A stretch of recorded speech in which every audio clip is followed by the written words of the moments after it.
الشيطان اللعين الرجيم. بسم الله الرحمن الرحيم.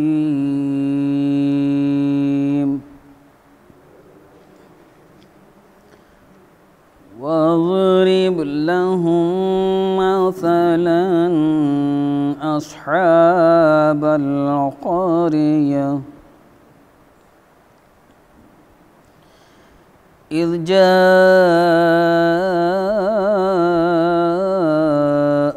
المرسلون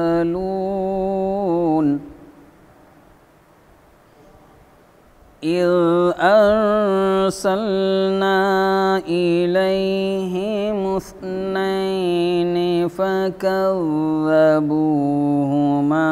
فعززنا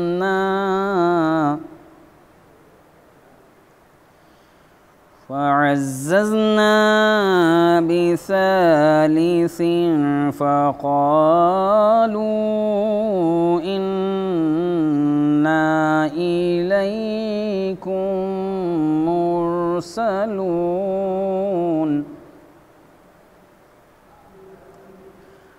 قالوا ما أنتم إلا بشر مثلنا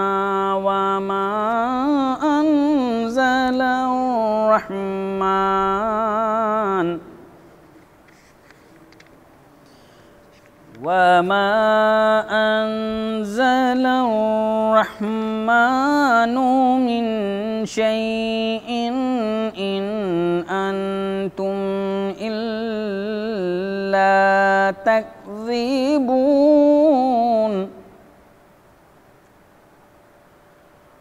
قالوا ربنا يعلم إنا إليكم لمرسلون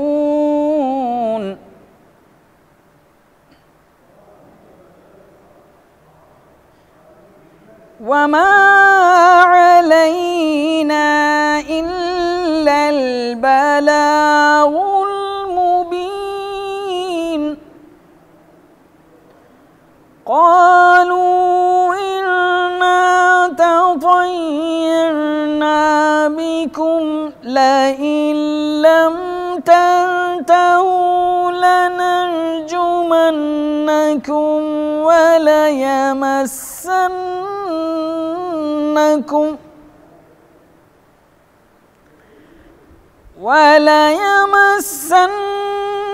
وليمسنكم منا عذاب أليم قالوا طائركم معكم أئن ذكرتم بل أنتم قوم مسرفون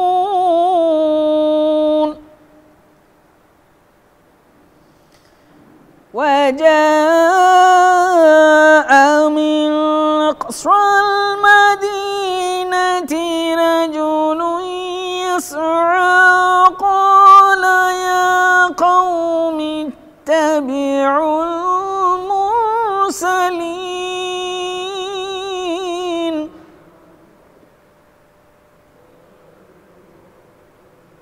قال يا قوم اتبعوا المرسلين اتبعوا من لا يسألكم أجرا وهم مهتدون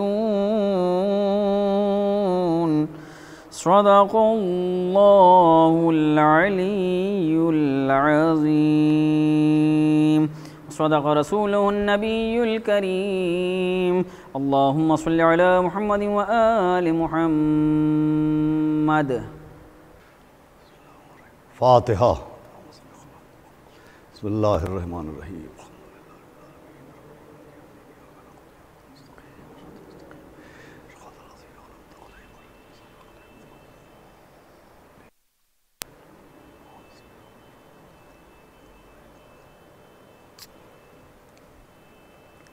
اعوذ باللہ السمیع العلیم العظیم من الشیطان اللعین الرجیم بسم اللہ الرحمن الرحیم الحمدللہ رب العالمین الصلاة والسلام علی سیدنا و نبینا و شفیعنا و طبیب قلوبنا و مولانا و مقتدانا بالقاسم محمد اللہم صلی علی محمد وآلہ الطیبین الطاہرین المعصومین ولعنۃ اللہ علی اعدائہم اجمعین من یومنا ھذا الی یوم الدین اما بعد فقد قال اللہ سبحانہ تبارک و تعالی فی القرآن المجید والفرقان الحمید بسم اللہ الرحمن الرحیم ان اللہ وملائکتہ یصلون علی النبی یا ایھا الذین آمنوا صلوا علیہ وسلموا تسلیما اللہم صلی علی محمد۔ حضرات عزاداران سرکار سید الشہداء اور ماتمداران مظلومان کربلا بطفیل چہاردہ معصومین علیہم السلام اور خصوصاً بتائید معصوم عالم حضرت بطول بنت رسول جناب فاطمۃ الزہرا سلام اللہ علیہا، لکھنؤ کے تاریخی عصاخانے حسینیہ سبطین آباد کے اس عشرہ محرم کی یہ دوسری مجلس 2 محرم کے تعلق سے آن لائن آپ کے سامنے خطاب کرنے کا شرف حاصل کر رہا ہوں، اور کل سے یعنی محرم کی پہلی تاریخ سے اس عشرہ اول ماہ محرم میں جس آیت کو تلاوت کیا اور جس موضوع کے تحت گفتگو کا آغاز کیا، اس آیت کو آیت صلوات کہتے ہیں، اور میں نے کل کی مجلس میں آپ کی خدمت میں یہ عرض کرنے کی کوشش کی تھی کہ اس آیت صلوات کے تحت ہی اللہ نے تمام صاحبان ایمان کو محمد و آل محمد علیہم السلام پر درود بھیجنے کا اور صلوات بھیجنے کا حکم دیا، لیکن اس آیت میں بھی ایک غور و فکر کی منزل ہے، اور وہ منزل غور و فکر یہ ہے کہ اس آیت میں آیت ایک ہے مگر حکم 2 ہیں۔ ایک حکم صلو علیہ کا ہے اور دوسرا حکم وسلموا تسلیما کا ہے۔ صلو علیہ سے مراد اور صلو علیہ کا مطلب محمد و آل محمد پر صلوات بھیجنا ہے، اور وسلموا تسلیما کا مطلب یہ ہے کہ اللہ حکم دے رہا ہے کہ صلوات بھیجنے کے ساتھ ساتھ زبان سے جملہ صلوات کو ادا کرنے کے ساتھ ساتھ جن پر صلوات ہے، جو مرکز صلوات ہیں، جو مرکز درود ہیں یعنی محمد و آل محمد، ان کی عظمتوں کو اور ان کی فضیلتوں کو اور ان کے حق کو تسلیم کرنا بھی ضروری ہے۔ وسلموا تسلیما کا مطلب ہی یہی ہے کہ صرف زبان سے اقرار نہ کریں جیسا کہ کل کی مجلس میں نے عرض کیا، بلکہ دل میں محمد و آل محمد پر یقین بھی رکھیں، اس لیے کہ اقرار زبان کے ساتھ ساتھ یقین دل کی بہت اہمیت ہے۔ یقین دل کی اہمیت ہی کے لیے وسلموا تسلیما کا حکم دیا گیا۔ وسلموا تسلیما کا مطلب میں کل بھی عرض کر چکا کہ وسلموا تسلیما سے مراد یہ ہے کہ محمد و آل محمد کو تسلیم کیا جائے، اور ویسے تسلیم کیا جائے جیسے تسلیم کرنے کا حق ہے، یعنی صرف حکم تسلیم بھی نہیں ہے بلکہ تسلیم کا جو حق ہے اس حق کے تسلیم کے ساتھ۔ دیکھیے یہ حق کی بہت اہمیت ہے، چنانچہ اس آیت میں حق کے تسلیم پر زور دیا جا رہا ہے۔ ہمارے آپ کے چھٹے امام جعفر صادق علیہ السلام سے ایک شخص نے عرض کی کہ حضرت، قرآن کی آیت میں اللہ ان افراد کی مدح اور ان افراد کی تعریف فرما رہا ہے کہ جو قرآن کی تلاوت ویسے کرتے ہیں جیسے تلاوت کرنے کا حق ہے، تو یہ حق تلاوت قرآن کسے کہتے ہیں؟ یہ قرآن کی تلاوت کا حق کیا ہوتا ہے؟ تو امام نے فرمایا کہ قرآن کی تلاوت کا حق یہ ہوتا ہے کہ جب قرآن کی تلاوت کیا کرو تو جب قرآن پڑھو اور تلاوت کرو تو قرآن کی آیت پہ غور بھی کرو، اور قرآن کی آیت میں جو ذکر آئے اس ذکر کے مطابق ہی اپنے ذہن میں فکر بھی پیدا کرو۔ امام نے فرمایا کہ اگر تلاوت قرآن کے دوران کوئی ایسی آیت آ جائے جس میں جنت کا ذکر ہو یا کسی نعمت کا ذکر ہو یا مومن کی بشارت کا ذکر ہو تو فوراً اپنے ہاتھوں کو دعا کے لیے بلند کرو اور اللہ سے جنت کی اور بشارت کی دعا کرو۔ اور فرمایا کہ اگر کسی آیت میں عذاب کا ذکر ہو، کسی آیت میں عتاب کا ذکر ہو، کسی آیت میں جہنم کا ذکر ہو تو فرمایا کہ فوراً اللہ کی بارگاہ میں اپنے گناہوں کے لیے استغفار کیا کرو۔ یعنی امام کی حدیث کا لب لباب و ما حاصل یہ ہے کہ جب قرآن کی تلاوت کرو تو ذکر کے ساتھ ساتھ فکر سے بھی وابستہ ہو، ایسا نہ ہو کہ زبان پر آیت رہے اور ذہن میں دنیا کے خیال رہے، یعنی جو زبان پر رہے وہی ذہن میں رہنا چاہیے۔ تو جیسے قرآن کی تلاوت کا حق یہ ہے کہ زبان کے ساتھ ساتھ ذہن بھی زبان سے وابستہ رہے، ویسے ہی صلو علیہ وسلم تسلیمہ کا مطلب یہ ہے کہ جن پر ہم صلوات بھیج رہے ہیں ان کی عظمتوں کو تسلیم بھی کیا جائے، اور ویسے تسلیم کیا جائے جیسے تسلیم کرنے کا حق ہے۔ اب دیکھیں یہ اس لیے بھی کہا گیا کہ خود اللہ کو بھی علم ہے کہ محمد و آل محمد علیہ السلام کا مسئلہ یہ ہے کہ مسئلہ صرف تسلیم کا نہیں رہے گا، مسئلہ حق کے تسلیم کا آئے گا۔ اور اس کی دلیل یہ ہے کہ ملت مسلمہ میں ایک کلمہ پڑھنے والا ایسا نہیں ہے جو محمد و آل محمد کو تسلیم نہ کرتا ہو، محمد و آل محمد علیہ السلام کی محبت کا اقرار نہ کرتا ہو۔ بھئی کوئی کلمہ پڑھنے والا، کوئی قرآن کو ماننے والا ایسا نہیں ملے گا جو ان کی محبت کا قائل نہ ہو یا ان کی محبت کا اقرار نہ کرتا ہو یا ان کو تسلیم نہ کرتا ہو۔ مسئلہ تسلیم کا نہیں ہے، مسئلہ حق تسلیم کا ہے۔ آپ کسی مسلمان سے پوچھئے مولا علی کے سلسلے میں، جناب سیدہ کے سلسلے میں، امام حسن کے سلسلے میں، امام حسین کے سلسلے میں، تو سب کے سب ان کو تسلیم کرتے نظر آئیں گے۔ مگر عزیزوں تسلیم اور ہے، حق تسلیم اور ہے۔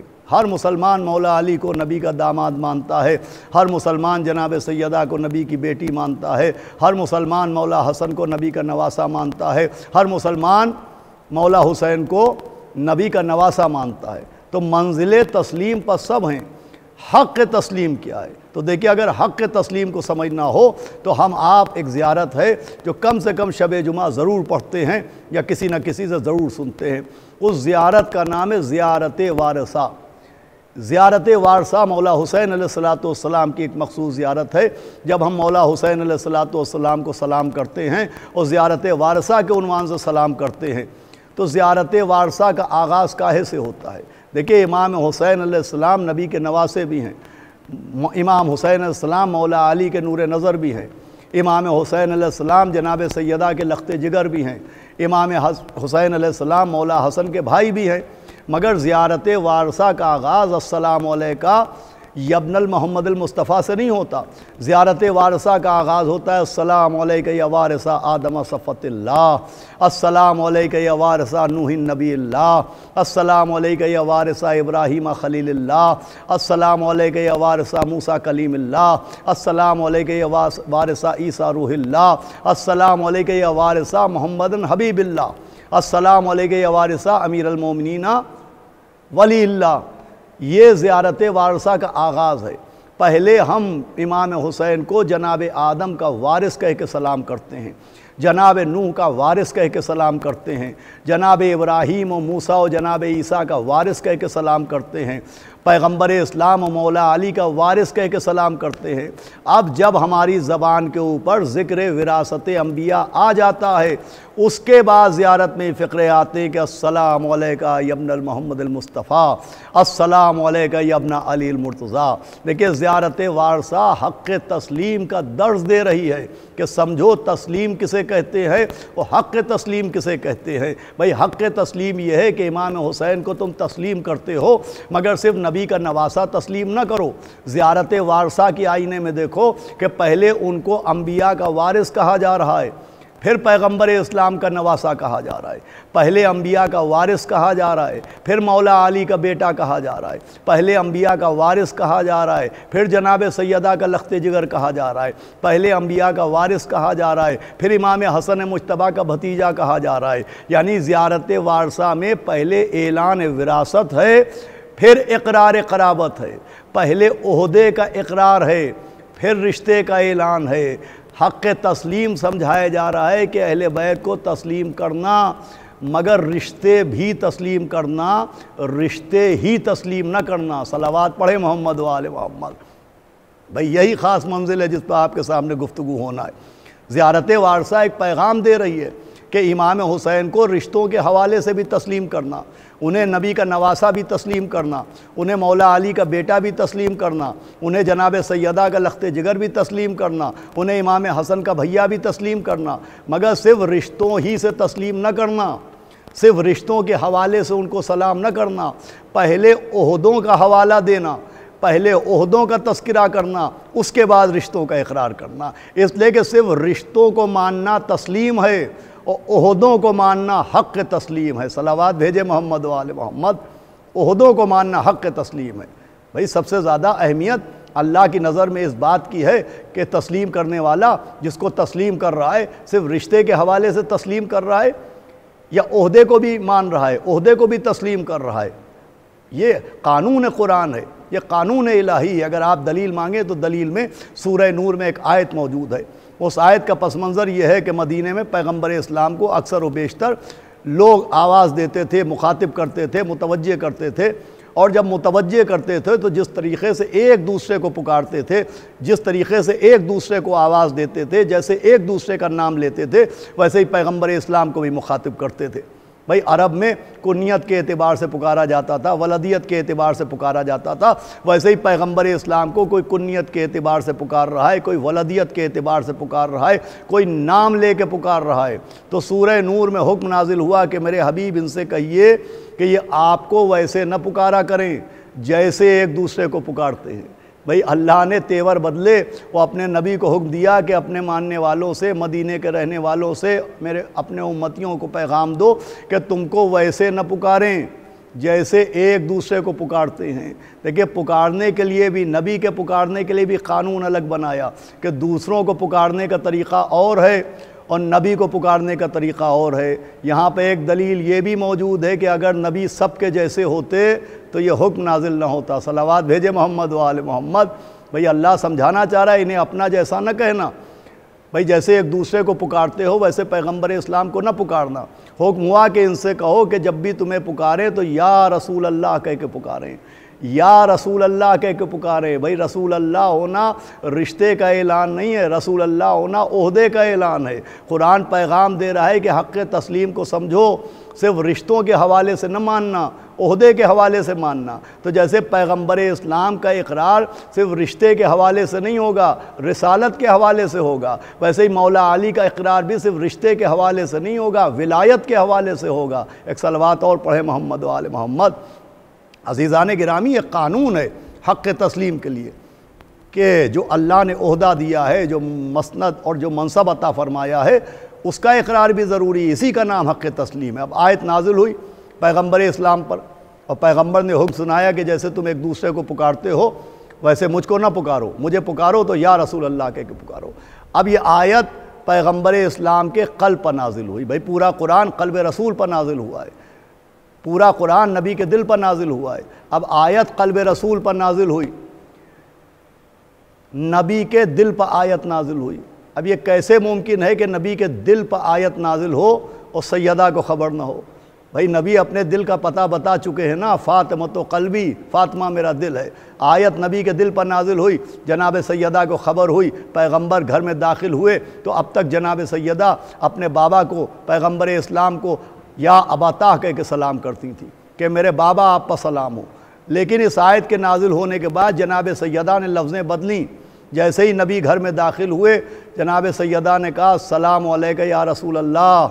جیسے ہی جناب سیدہ نے یا ابتا، اے بابا کے بجائے یا رسول اللہ کہا، پیغمبر مسکرائے، فرمایا بی بی یہ قانون دوسروں کے لیے ہے، آپ ویسے ہی پکاریے جیسے پکارتی تھیں۔ اللہ اکبر۔ بھائی پیغمبر اسلام سمجھا رہے ہیں کہ دیکھو امت کے لیے قانون اور ہے، عصمت کے لیے قانون اور ہے، عوام کے لیے قانون اور ہے، خانہ امام کے لیے قانون اور ہے۔ صلوات بھیجے محمد و آل محمد۔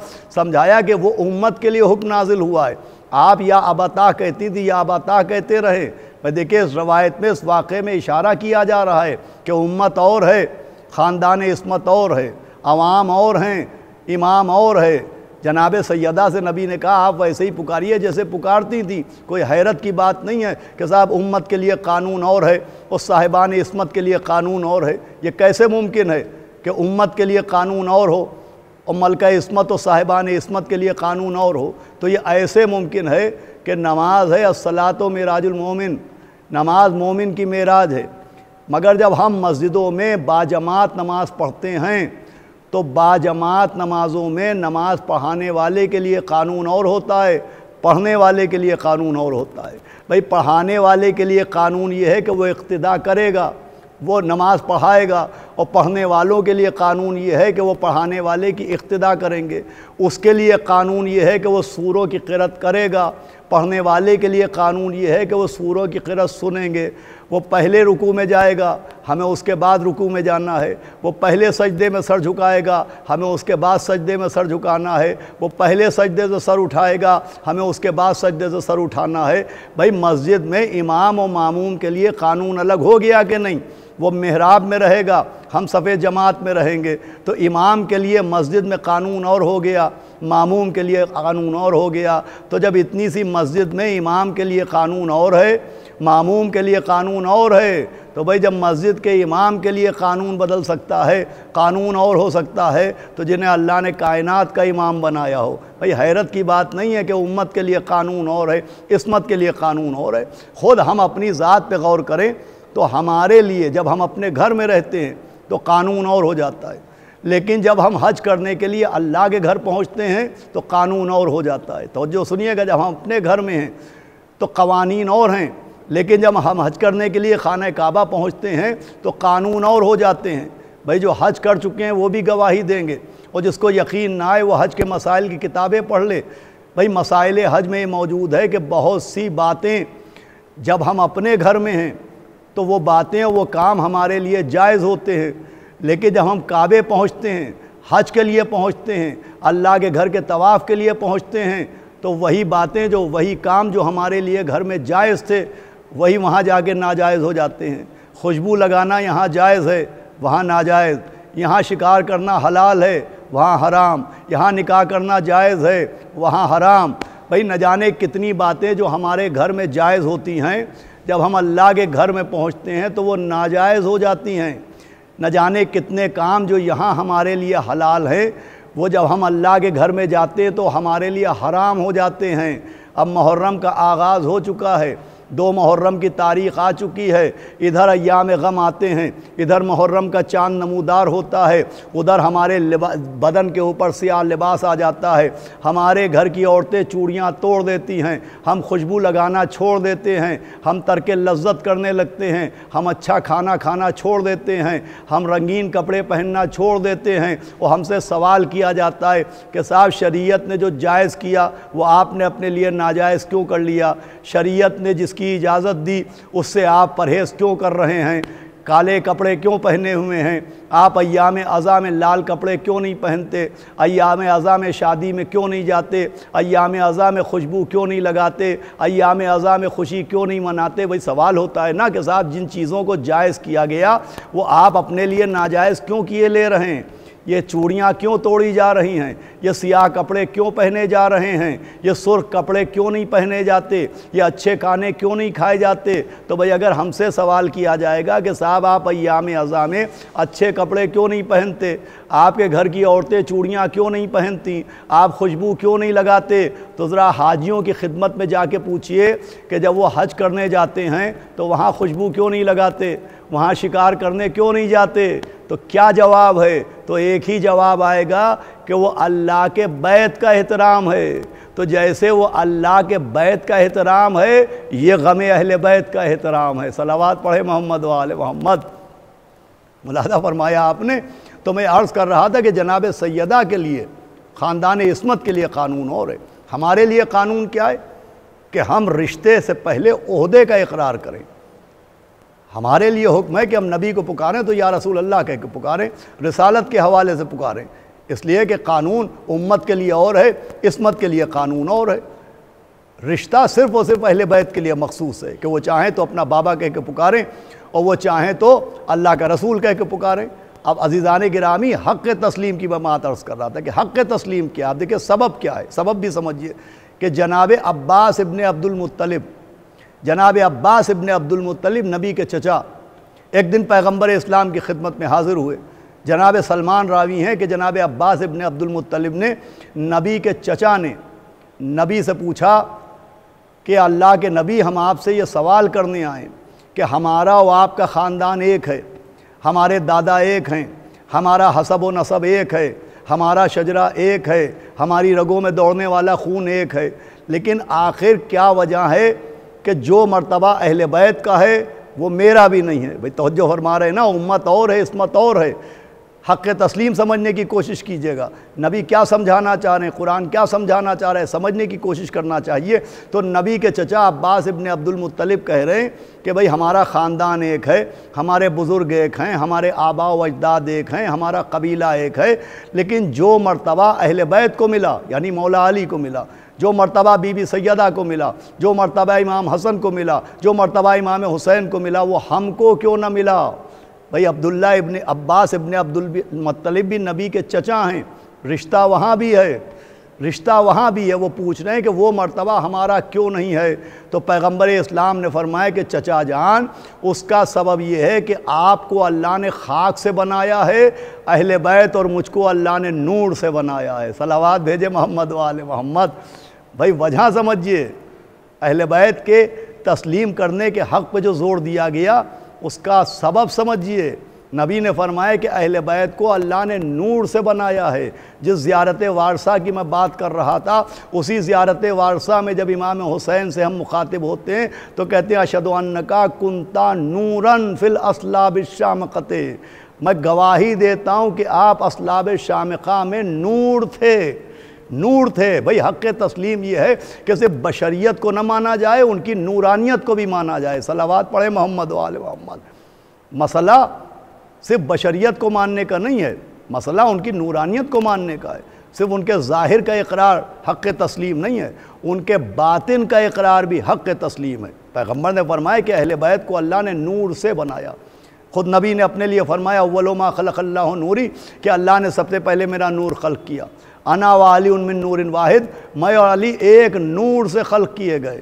بھئی خدا کا نور ہیں یہ پانچ، سب مانتے ہیں کہ اللہ نے ان کو اپنے نور سے خلق کیا ہے، اپنے نور سے، نور کا نہیں بنایا ہے، ان کو نور سے بنایا ہے، نور سے بنایا ہے۔ جیسے ہمارا وجود ہمارے باپ کے خون اور ہماری ماں کے شیر سے بنا ہے، ہمارا وجود ہمارے ماں باپ کی وجہ سے ہے، ویسے ہی محمد و آل محمد اللہ کے نور سے ہیں۔ ہمارا یہ بدن، ہمارا یہ جثہ، ہمارا یہ پیکر ہماری ماں کے شیر اور ہمارے باپ کے خون سے ہے۔ اب ذرا انزل کو سمجھنے کی کوشش کیجئے گا۔ اور پنجتن اللہ کے نور سے ہیں۔ اب ہم اپنے ماں باپ کے دودھ اور ماں باپ کے خون سے بنے ہیں، تو جن سے ہم بنے ہیں ہمارے چہروں پر ان کے چہروں کا اثر آتا ہے، ہماری آواز میں ان کی آوازوں کا اثر آتا ہے، ہمارے وجود میں ان کی شباہت نظر آتی ہے۔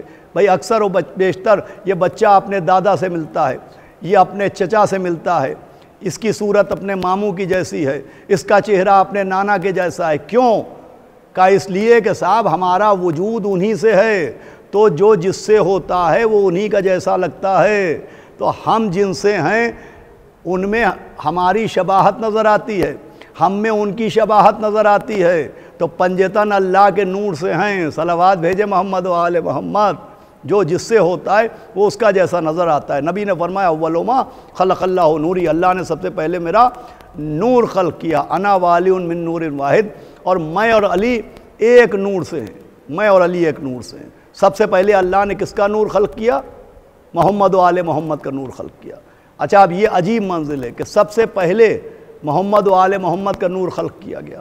پیغمبر اسلام نے فرمایا سب سے پہلے اللہ نے میرا نور خلق کیا۔ مگر یہ عجیب بات ہے کہ جن کو اللہ نے سب سے پہلے خلق کیا انہیں دنیا میں آخری نبی بنا کے بھیجا۔ جناب آدم آخری نبی سے پہلے خلق ہوئے، انہیں دنیا میں پہلے بھیجا۔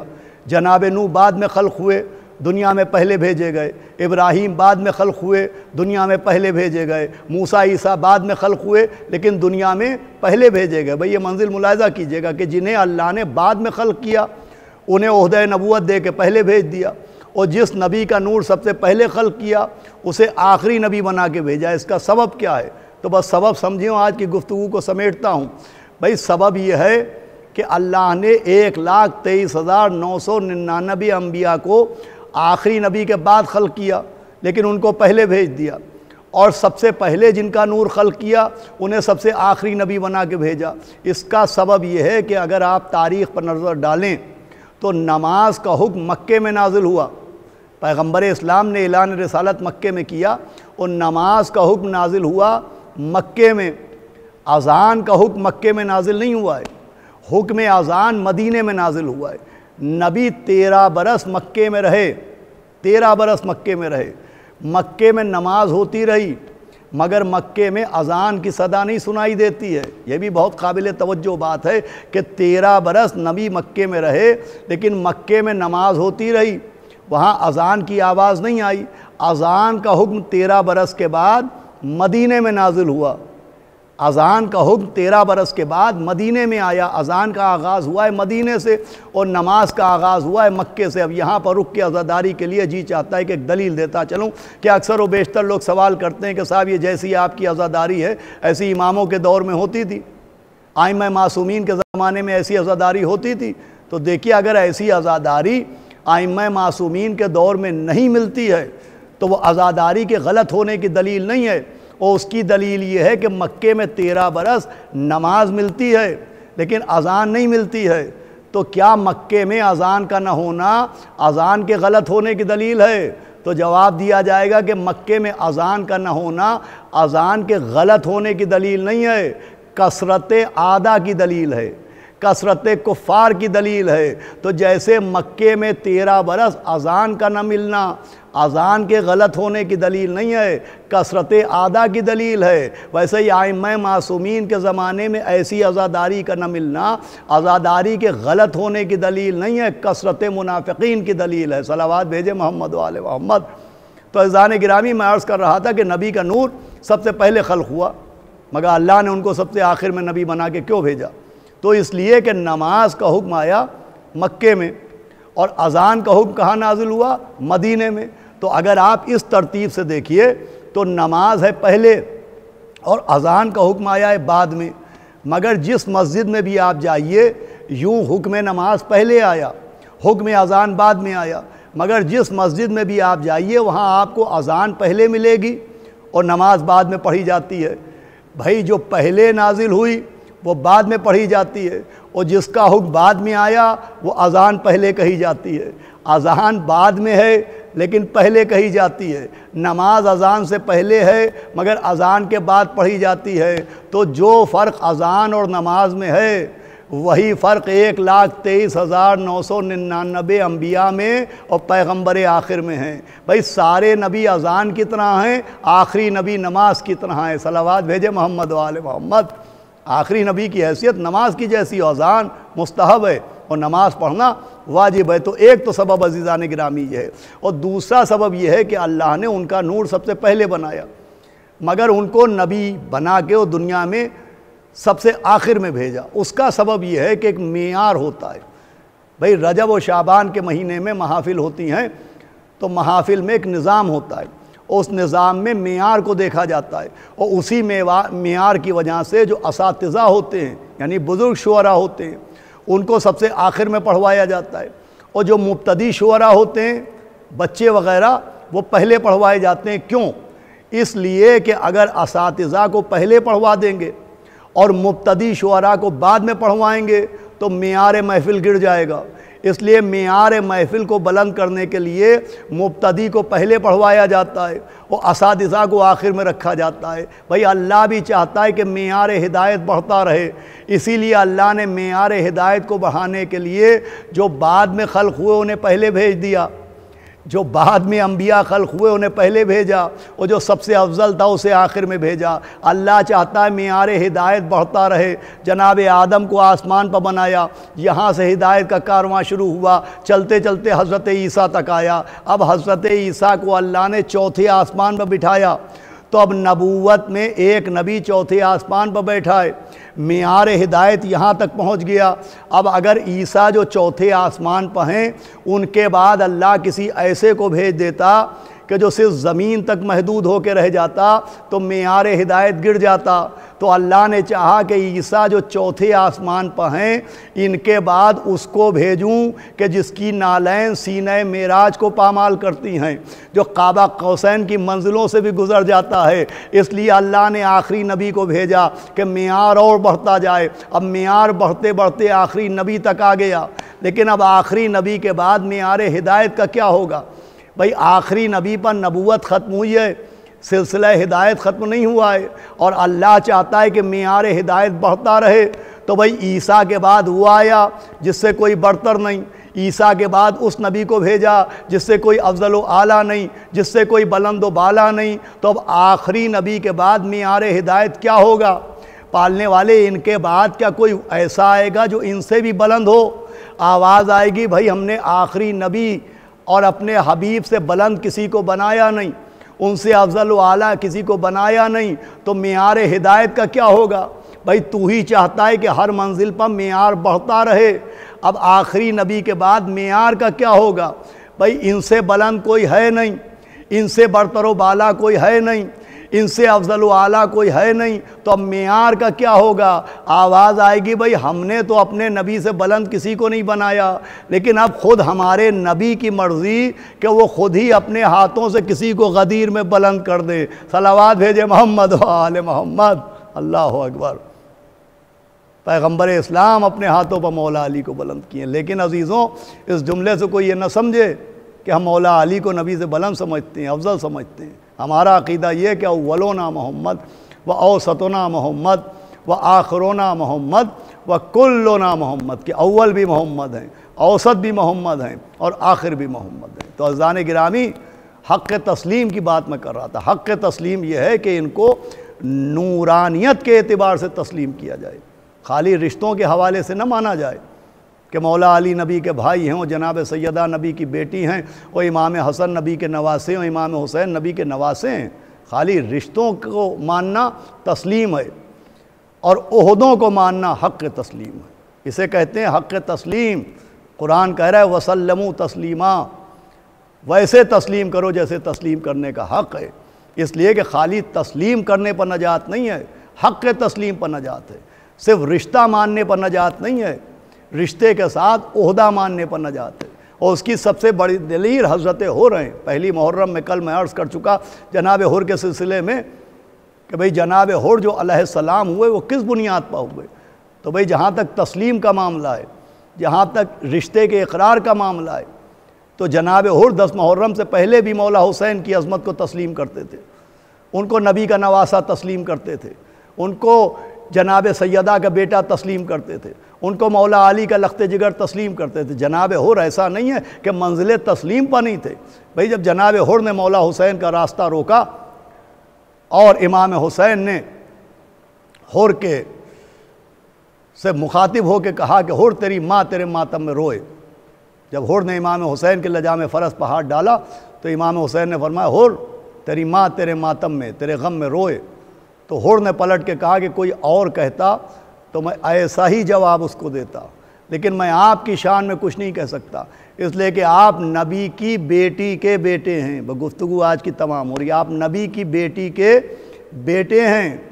دیکھیے جناب حر نے امام حسین کو نبی کا نواسہ بھی تسلیم کیا، جناب سیدہ کا بیٹا بھی تسلیم کیا، لیکن جب تک صرف رشتے کو تسلیم کرتے رہے حر حر رہے، لیکن جب 10 محرم کو انہیں امام برحق تسلیم کر لیا تو علیہ السلام ہوئے ہیں۔ اس سے بڑی دلیل کیا ہو سکتی ہے؟ بھئی جب تک رشتے کو تسلیم کرتے رہے، نبی کا نواسہ تسلیم کرتے رہے، جناب سیدہ کا بیٹا تسلیم کرتے رہے، حر حر رہے، لیکن جب انہوں نے امام برحق تسلیم کر لیا، یہ ہے حق تسلیم۔ حق تسلیم کا مطلب یہ ہے کہ صرف رشتے کو نہ مانا جائے، ان کے عہدے کو مانا جائے، ورنہ رشتہ کون نہیں مان رہا تھا؟ امام حسین کو کربلا میں کون نہیں پہچان رہا تھا؟ اور خود مولا حسین نے خطبے دے دے کے اپنے کو پہچانوایا ہے۔ امام حسین نے کتنے خطبے دیے، کتنی تقریریں کی ہیں، ایسا تھوڑی ہے کہ بغیر گفتگو کے بغیر تقریر کے لشکر یزید والوں کو معلوم نہیں تھا کہ یہ کون لوگ ہیں؟ ارے سب جانتے تھے. خود عمر سعد سے کسی نے پوچھا تھا کہ کیا تجھے نہیں معلوم کہ یہ فرزند رسول ہیں، وہ ان کو قتل کرنے کا عذاب و گناہ کیا ہے؟ تو عمر سعد نے بھی اس کا اقرار کیا تھا. تو صرف مسئلہ تسلیم کا نہیں ہے، حق تسلیم. جو حق تسلیم ادا کرے وہ اللہ کی نظر میں قابل نجات ہوتا ہے. کربلا ہمیں دکھا رہی ہے کہ تسلیم کا حق کیا ہے. محرم کی 2 تاریخ ہو گئی، کربلا ہمیں دکھا رہی ہے کہ تسلیم کا حق کسے کہتے ہیں. حق تسلیم یہ ہے کہ شب عاشور آئی اور مولا حسین نے خیمے کا چراغ گل کیا، وہ آواز دی کہ جس کو جانا ہو وہ چلا جائے. جیسے ہی آپ نے چراغ کو گل کیا، سب سے پہلی آواز جناب مسلم ابن اوسجہ کی آواز آئی کہ فرزند رسول آپ نے یہ کیا فرمایا کہ ہم آپ کو چھوڑ کے چلے جائیں؟ حضرت اگر قینچی سے ہمارا گوشت مہین مہین کاٹا جائے تب بھی ہم آپ کو چھوڑ کے جانے والے نہیں ہیں. ذرا چراغ روشن کیجئے. اتنے میں ایک اور آواز آئی، یہ جناب جون کی آواز تھی جو جناب ابو ذر غفاری کے غلام تھے. اور جناب ابو ذر نے جناب جون کو مولا علی کی خدمت میں پیش کیا.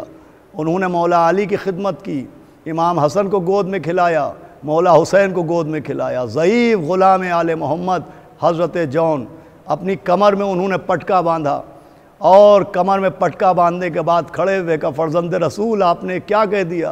ہم آپ کو چھوڑ کے چلے جائیں؟ دیکھیے میں حبش کا رہنے والا ہوں، ہو سکتا ہے میرے پسینے سے بو آتی ہو، لیکن حضرت مجھے اجازت دیجئے کہ میں آپ کے اوپر قربان ہو جاؤں. ایک کے بعد ایک تقریریں ہو رہی تھیں. اب دیکھیے حق تسلیم کسے کہتے ہیں. اب جو مولا حسین نے چراغ جلایا تو منظر یہ تھا کہ جن کے پاس تلواریں تھیں وہ اپنے گلے تلواروں کی دھاروں پر رکھے ہوئے تھے، جن کے پاس نیزے تھے وہ نیزے اپنے سینے سے لگائے ہوئے تھے. وہ آواز دیتے فرزند رسول ذرا ایک اشارہ کرو تو ہم اپنے گلوں پر اتنا زور دیں کہ ہماری تلواریں ہمارے گلوں کو کاٹ کے رکھ دیں، ہمارے نیزے ہمارے سینے کے آر پار ہو جائیں. ابھی مولا حسین کچھ کہتے ہیں کہ خیمے کا پردہ ہلا. جناب فضہ نے آواز دی اصحاب حسین، علی کی بڑی بیٹی آپ کو سلام کہہ رہی ہے.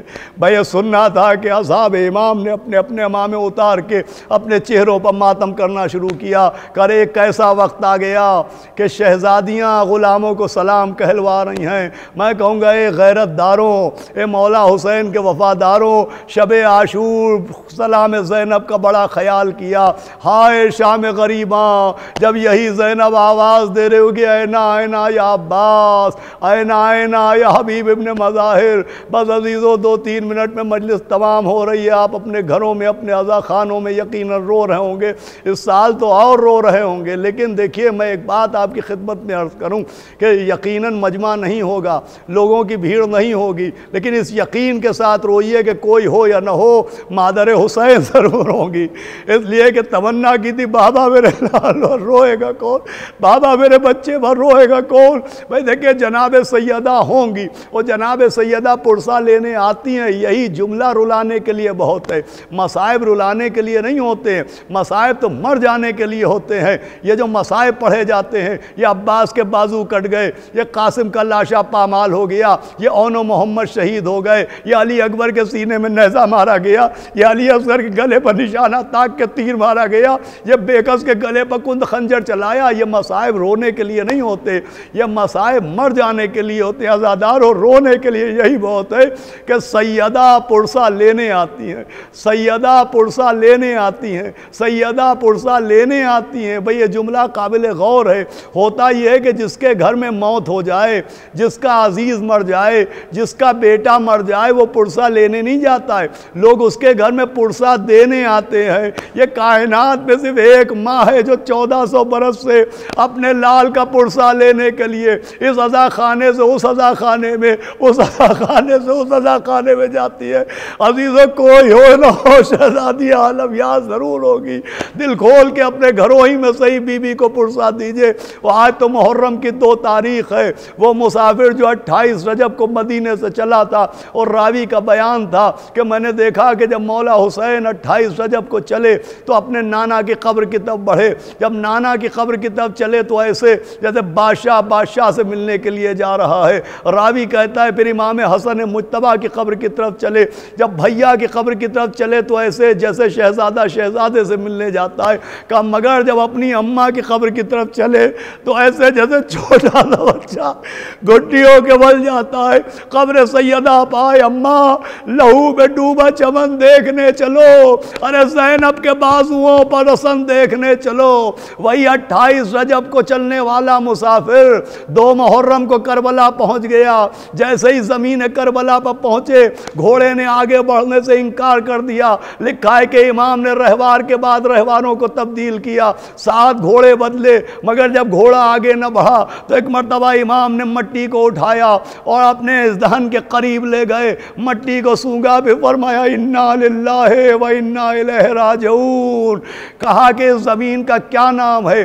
کسی نے کہا اسے زمین ماریا کہتے ہیں، کسی نے کہا اسے دشت نینوا کہتے ہیں، امام نے کہا اس کا کوئی اور نام بھی ہے؟ کہنے والے نے بتایا کہ اس کا نام کرب و بلا بھی ہے، اسے کربلا کہتے ہیں۔ بھئی یہ سننا تھا کہ آواز دی عباس ہماریوں کو اتارو، وہ زمین آ گئی جہاں ہمارا گلا کاٹا جائے گا، جہاں تمہارے بازو قلم کیے جائیں گے، جہاں اکبر کے سینے میں نیزہ مارا جائے گا۔ ہاں 2 محرم کو مولا حسین کربلا پہنچے، یہ مولا حسین ہی کربلا نہیں پہنچے۔ روایت بتاتی ہے کہ جب مولا علی جنگ صفین میں جا رہے تھے تو اسی زمین کربلا پر پہنچے تھے، اور جب زمین کربلا پر مولا علی پہنچے تو عبداللہ ابن عباس کا کہنا ہے کہ میں نے دیکھا کہ مولا علی کربلا کی زمین پر تھوڑی دیر مٹی پر اپنا سر مبارک رکھے ہوئے سو رہے تھے کہ ایک مرتبہ چیخے مارتے ہوئے روتے ہوئے اٹھے۔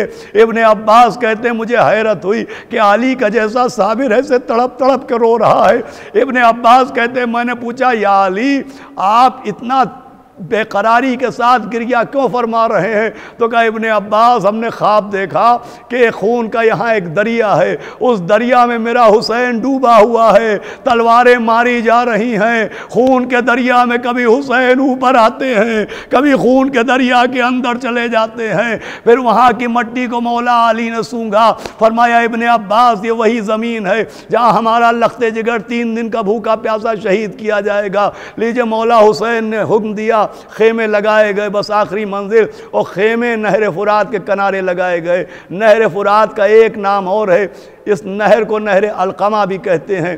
اس نہر کا نام نہر القمہ اس لیے ہے کہ جناب عیسیٰ کا ماننے والا ایک رحم دل بادشاہ جس کا نام القمہ تھا، ایک بار وہ سفر کر رہا تھا، وہ سفر کرتے کرتے وہ اسی زمین کربلا پر پہنچا۔ جیسے ہی القمہ کا قافلہ زمین کربلا پر پہنچا تو القمہ کے وجود پر ایک غم کی کیفیت طاری ہونے لگی۔ القمہ گھبرا گیا، اس نے اپنے علماء سے کہا ذرا بتاؤ یہ کون سی زمین ہے کہ جہاں میرا دل گھبرا رہا ہے، مجھے عجیب سی بے چینی اور بے کلی کا احساس ہو رہا ہے۔ تو علماء نے بتایا کہ یہ وہ زمین ہے کہ آخری نبی کا نواسہ 3 دن کا بھوکا پیاسا شہید کیا جائے گا۔ القمہ نے یہ سنا کہ ارے اس زمین پر بھوکا اور پیاسا حسین شہید کیا جائے گا، تو القمہ نے کہا کہ میں تب تک آگے نہ بڑھوں گا جب تک یہاں کے اوپر نہر کا انتظام نہ ہو جائے۔ شاید حسین اس لیے پیاسے شہید ہوں گے کہ یہاں کوئی نہر نہیں ہے، اس وقت تک زمین کربلا پر کوئی نہر نہیں تھی۔ القمہ نے کہا دیکھو دریا کہاں ہے اور نہر کی تیاری کی جائے۔ لیجئے دریائے فرات سے نہر کو کھودا گیا، یہی نہر فرات جو کہلاتی ہے۔ اس نہر فرات میں پانی جاری ہو گیا۔ جب نہر میں پانی جاری ہو گیا تو القمہ نہر فرات کے کنارے آیا اور اس کے بعد اس نے نہر فرات کے پانی کو اپنے ہاتھوں میں لیا۔ بھئی نہر فرات نہر القمہ اسی لیے کہلاتی ہے کہ القمہ نام کے بادشاہ نے نہر تیار کی تھی۔ القمہ نے پانی اپنے ہاتھوں میں لیا، وہ آسمان کو دیکھا کہ پالنے والے گواہ رہنا کہ یہاں پر میں نے امام حسین کے لیے پانی کا انتظام کر دیا ہے۔ اب تیرے نبی کا نواسہ بھوکا شہید ہو تو ہو لیکن کم سے کم پیاسا شہید نہیں ہوگا، اس لیے کہ میں نے ان کے لیے پانی کا انتظام کر دیا۔ یہ کہہ کے مطمئن ہو کہ القمہ چلا گیا۔ میں کہوں گا اے القمہ تو بہت مطمئن ہو کہ کربلا سے چلا گیا کہ تو نے پانی کا انتظام کر دیا۔ ارے ذا کربلا کربلا میں آ کے دیکھ لے، وہی نہر جو تو نے سبط رسول کے لیے تیار کی تھی اسی پر پہرے بٹھا دیے گئے۔ حسین 3 دن کے بھوکے پیاسے شہید کر دیے گئے۔ ننھے ننھے بچے ہائے پیاس کی صدائیں بلند کر رہے ہیں۔ 6 مہینے کے پیاسے بچے کے گلے پر نشانہ تاک کے تیر مارا جا رہا ہے۔ الا لعنت اللہ علی القوم الظالمین سیعلم الذین ظلموا یم انقلبوا